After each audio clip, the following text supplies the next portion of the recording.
हाय दोस्तों, मैं सल्लभ जैन आपका स्वागत करता हूं और न्यूज के एक फ्रेश एपिसोड में। इसरो रचेगा एक और इतिहास, अंतरिक्ष में बाहुबली रॉकेट भेजने की तैयारी, बनेगा अपना स्पेस स्टेशन।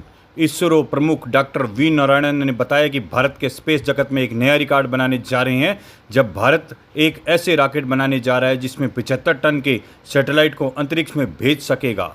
भारतीय अंतरिक्ष अनुसंधान संगठन इसरो के चेयरमैन डॉक्टर वी नारायणन ने कहा है कि भारत ऐसे रॉकेट पर काम कर रहा है जो पृथ्वी की लोअर ऑर्बिट में 75,000 किलो की सैटेलाइट को लॉन्च कर पाएगा। रॉकेट के इस काम को लगभग 27 दिन में पूरा कर लेगा। यह अब तक का सर्वाधिक शक्तिशाली रॉकेट होगा। 2030 तक अपना स्पेस स्टेशन स्थापित करने का लक्ष्य। इसरो प्रमुख ने बताया कि भारत का लक्ष्य 2030 तक अपना स्पेस स्टेशन स्थापित करने का है और वर्ष 2040 तक अंतरिक्ष यात्री चंद्रमा पर भेजने का है। उन्होंने कहा कि भारत के पहले रॉकेट लॉन्च वर्ष 1963 में किया गया था। तब से अब तक भारत ने लगभग 100 से ज़्यादा रॉकेट लॉन्च किए हैं। वर्ष 1975 तक हमारे पास अपने सैटेलाइट नहीं थे, अब 131 सैटेलाइट हैं। टीवी ब्रॉडकास्ट से लेकर मौसम की भविष्यवाणी तक हर जगह सैटेलाइट बहुत मददगार साबित हो रही हैं। इसके अलावा हमने ह्यूमन स्पेस प्रोग्राम पर भी काम किया है। भारत ने कई रिकॉर्ड स्थापित किए हैं। नारायण ने कहा था, एक समय जब हमारे रॉकेट साइकिल पर ले जाए जाते थे, पर अब भारत कई विश्व रिकॉर्ड स्थापित कर चुका है। दुनिया में सबसे पहले अपने चंद्रमा पर पानी के अणु की मौजूदगी का पता लगाया।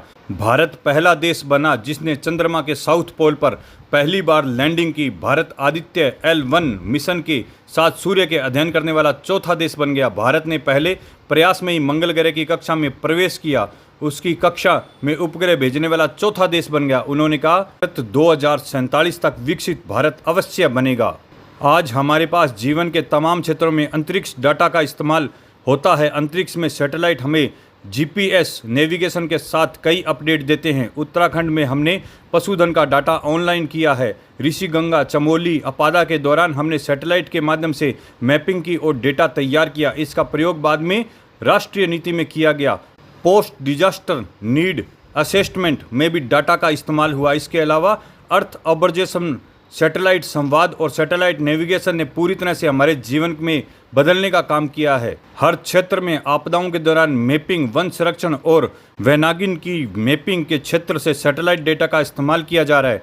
ग्लेशियर्स, लेक में मॉनिटरिंग, बाढ़, बादल फटने जैसी घटनाओं के पूर्वानुमान पर भी काम किया जा रहा है। सार यह है कि पृथ्वी के लोअर ऑर्बिट में 75,000 किलोग्राम के सैटेलाइट को भेजने के लिए रॉकेट बनाया जा रहा है, जिससे हम अपना अंतरिक्ष स्टेशन भी बना सकेंगे। भारत माता की जय।